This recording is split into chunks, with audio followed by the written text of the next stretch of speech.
So, today we are going to go over some functional groups commonly found in organic molecules. The first three that I'm going to go over are the alkane, alkene, and alkyne. They're all variations of carbon-carbon bonds.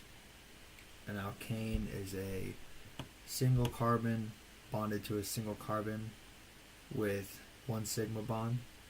An alkene is a carbon double bonded to another carbon, one sigma and one pi bond. And an alkyne is two triple bonded carbons with two pi bonds and one sigma bond. In the examples column of the whiteboard, I've drawn just some dot and line or just line structures of what you would see, and the middle bond that I'm emphasizing with the red bracket is what the carbon-carbon bond would look like if you saw it on a paper. I also want to go through and count the carbons and hydrogens. You'll notice a pattern. All three of these structures are 4 carbons long, but as you add in pi bonds, you take away hydrogens. So you'll see 2 hydrogens leave for every double bond. And that's pretty standard for any sort of double bond you'll run into.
Lastly, before I move on, I'm just going to write the molecular formulas next to the examples. You can see similar trends here too.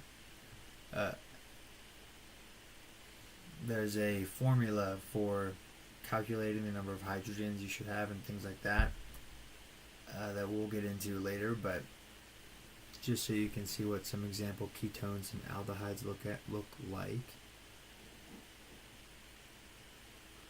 In the red, I'm adding what the official, I believe the official dot or the official line structure would look like.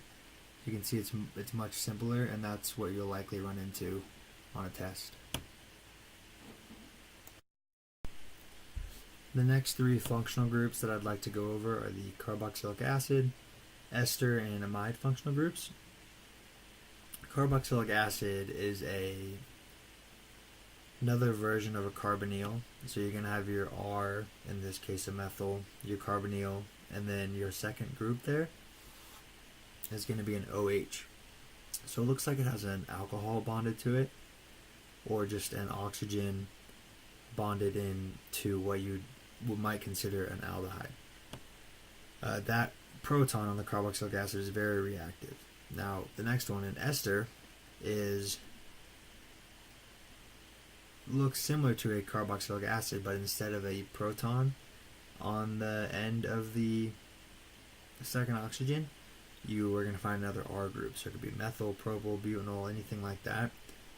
And sorry, the amide is a little cut off, but in amides, you'll keep that same carbonyl base structure, and all I'm drawing right there is a nitrogen and hydrogen with a lone pair of electrons, and the second example is the exact same.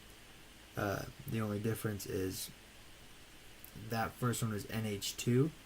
On this one I just do NH with the lone pair and then a bonded methyl group off of that. So I apologize for the camera angle, but you'll notice there's a lot of these carbonyl type structures, and you'll find in the future that these double bonded carbon oxygens, these carbonyls, are really, really important when it comes to resonance stabilization and things like that, because you can bump those electrons up to that top oxygen. So they are pretty common. You see them all the time.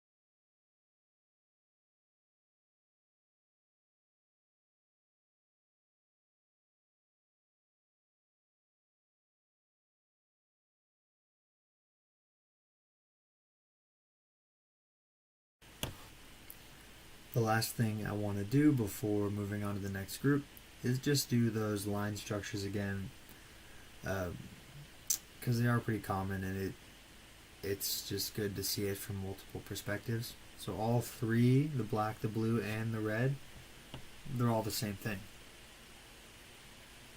And you want to be able to recognize, C2H4O2 and say, oh, that could be a carboxylic acid.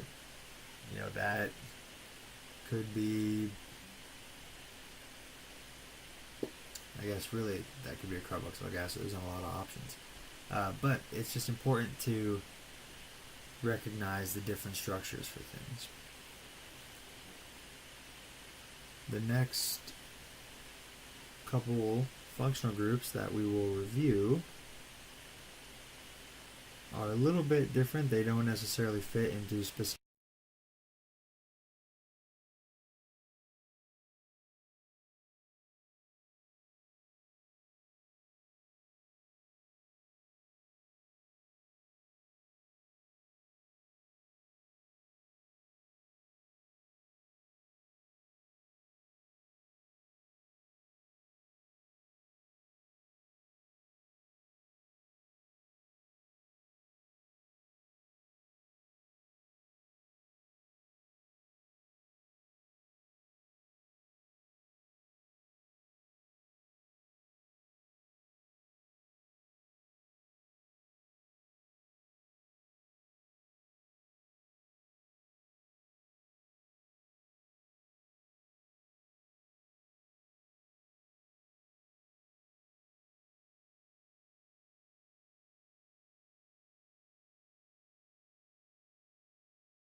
throughout the rest of this video, I'm just going to add more examples, more halides that could be added. I'll put in the line structures as well.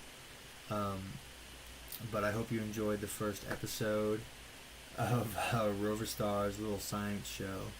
And if you have a better name, please leave it in the comments, because I am not too keen on Little Science Show. It sounds like something someone's already used. But I hope you enjoyed it. Good luck learning the functional groups.